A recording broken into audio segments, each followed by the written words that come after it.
राजगृह में एक संपन्न व्यक्ति रहता था। वह और उसकी पत्नी दोनों ही सदाचारी और धर्माचारी थे। उनका एक पुत्र था, नाम था सिगाल। उसे धर्म कर्म में कोई रुचि न थी। वो आध्यात्मिक बातों को जरा भी गंभीरता से नहीं लेता था। वो स्तही जीवन में ही प्रसन्न रहता था। जो जैसा है ठीक है, यही दर्शन था उसका। क्यों व्यर्थ के झगड़ों में पड़ा जाए। जो सामने दिखता है वही सत्य है, अंदर की बातें ज्ञानी जाने, यह उन्हीं का काम है। इन्हीं विचारों के अनुसार वो आराम से अपना जीवन यापन कर रहा था।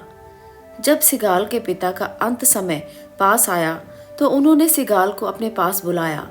पिता ने सिगाल को सारी ऊंच नीच समझाई। फिर उन्होंने कहा, मेरी एक इच्छा है, ध्यान दो तो मैं कहूँ। सिगाल अपने पिता को बहुत प्रेम करता था।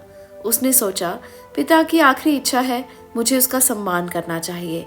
कहिए पिताजी, मैं पूरा ध्यान दूंगा। उसने कहा, मेरे बाद प्रतिदिन नियम से दिशाओं को प्रणाम करना। इस प्रकार सिगाल ने दिशाओं को प्रणाम करने का नियम बना लिया। वो सुबह सुबह उठता, शुद्ध होकर स्नान करके सभी दिशाओं को प्रणाम करता।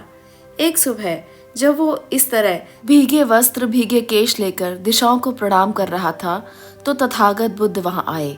वे उन दिनों वहीं कलंद कनिवा में निवास कर रहे थे। तथागत ने सिगाल को इस तरह दिशाओं को प्रणाम करते देखा तो उससे पूछ लिया, वत्स, तुम ये क्या कर रहे हो? मैं दिशाओं को प्रणाम कर रहा हूँ भगवान, सिगाल ने स्पष्ट रूप में उत्तर दिया। कौन सी दिशाओं को? वहीं पूर्व, पश्चिम, उत्तर, दक्षिण, ऊपर और नीचे, मैं इन सभी 6 दिशाओं को प्रणाम कर रहा हूँ। मैं नियम से दिशाओं को प्रणाम करता हूँ। भगवान ने कहा, अच्छी बात है, किंतु तुम दिशाओं को प्रणाम क्यों करते हो? क्योंकि ये मेरे पिताजी की आखिरी इच्छा है। उन्होंने मुझसे कहा था कि मैं दिशाओं को प्रणाम करता रहूं। ठीक है, किंतु क्या तुम दिशाओं का सही अर्थ जानते हो? दिशाओं का क्या अर्थ होगा भगवान? दिशाएं तो बस दिशाएं होती हैं, पूर्व, पश्चिम, उत्तर, दक्षिण, ऊपर, नीचे, और क्या? जानना चाहोगे कि वास्तव में दिशाएं क्या है, इसका अर्थ क्या है, इनकी सार्थकता क्या है? तो वो बोला कि हाँ जरूर।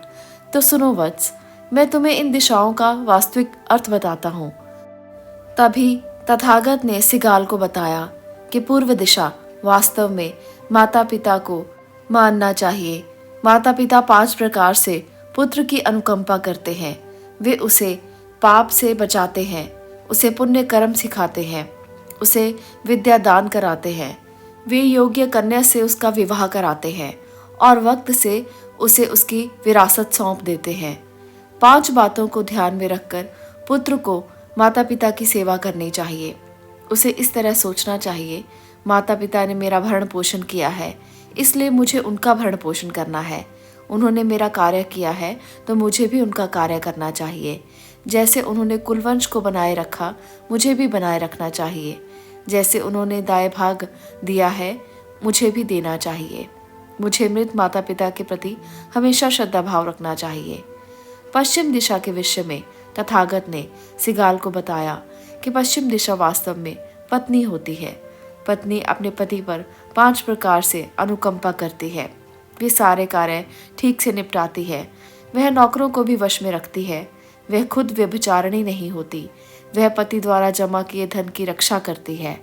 वो समस्त कार्यों में आलस रहित और दक्ष होती है। इन्हीं 5 बातों को ध्यान में रखकर पति को पत्नी की सेवा 5 तरह से करनी चाहिए। उसे पत्नी का सम्मान करना चाहिए। उसे पत्नी का अनादर नहीं करना चाहिए। उसे पराई स्त्री के साथ व्यभिचार नहीं करना चाहिए। उसे अपनी पत्नी को सुख ऐश्वर्य प्रदान करना चाहिए। उसे अपनी पत्नी को आभूषण देने चाहिए। उत्तर दिशा की व्याख्या करते हुए तथागत ने बताया कि ये दिशा मित्र मंत्री की है। मित्र मंत्री 5 तरह से कुलपुत्र पर अनुकंपा करते हैं। वे प्रमाद से उसे बचाते हैं, प्रमाद करने वाले को बचाते हैं।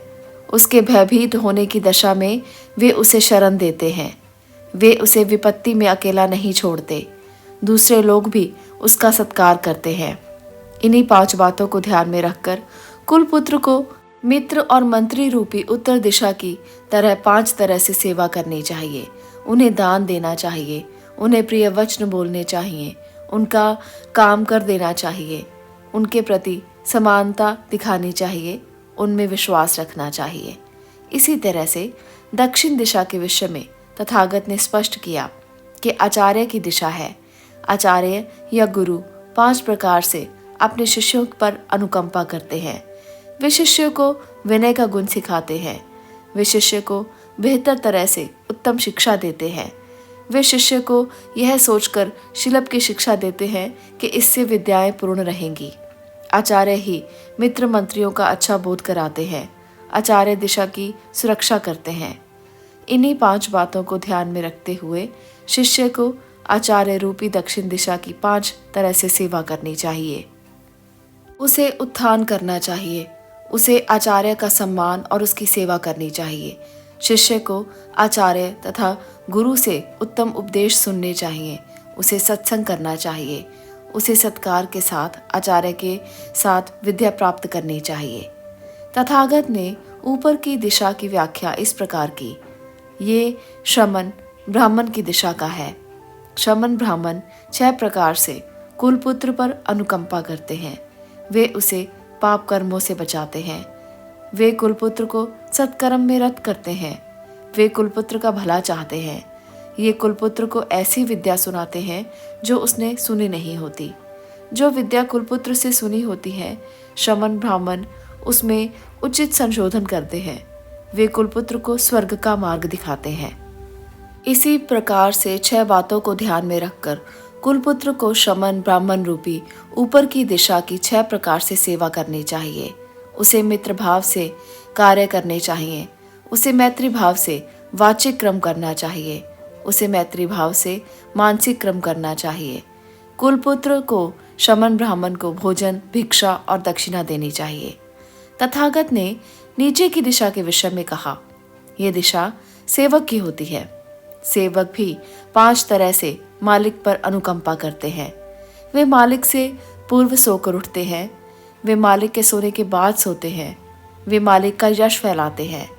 और इसी प्रकार से 5 बातों को ध्यान में रखकर मालिक को सेवक या नौकर रूपी नीचे की दिशा की 5 तरह से सेवा करनी चाहिए। उसे सेवक से उसकी शारीरिक शक्ति के अनुसार ही कर्म करवाना चाहिए। उसे सेवक को भोजन और वेतन देना चाहिए। उसे जब व्याधिग्रस्त हो तो मालिक को उसकी मदद करनी चाहिए। उत्तम फलों का रस देना चाहिए। उसे समय समय पर विश्राम देना चाहिए। तथागत के मुख से दिशाओं की यह व्याख्या सुनकर सिगाल चकित रह गया। उसने तो कभी सोचा भी नहीं था। वह कोई गूढ़ार्थ ना समझते हुए भी, किसी सूक्ष्मार्थ को ना समझते हुए दिशाओं को प्रणाम किए जा रहा है। वह तो बस यह जानता था कि उसके पिता की आखिरी इच्छा का पालन कर रहा है, उनका सम्मान कर रहा है। तथागत बुद्ध ने कहा, अद्भुत है भंते, अद्भुत है। जैसे कोई औंधे को सीधा कर दे, जैसे कोई आवृत को अनावृत कर दे, जैसे कोई भटके हुए को राह बता दे, अंधकार में दीपक दिखा दे, जिससे कि नेत्र वाले देख सके, वैसे ही भंते भगवान ने अनेक तरह से धम्म को प्रकाशित किया। भंते, मैं भगवान की शरण में जाता हूँ, धर्म की शरण में जाता हूँ और संघ की शरण में जाता हूँ। आज से भगवान मुझे आजीवन आपकी शरण में आया उपासक स्वीकार करे। इस प्रकार सिगल के जीवन की दिशा पूर्णतः ही बदल गई। इसी प्रकार से अगर आप भी अपने जीवन की दिशाओं को बदलना चाहते हैं तो बुद्ध की इन कहानियों को आप अवश्य अपने जीवन में उतारने की कोशिश करें, अपने जीवन में बदलाव लाने की कोशिश करें। आज की कहानी आपको अच्छी लगी तो वीडियो को लाइक कर दें, चैनल को सब्सक्राइब ज़रूर करें और शेयर करना ना भूलें ताकि बाकी लोगों के जीवन में भी इससे बदलाव आ सके। धन्यवाद।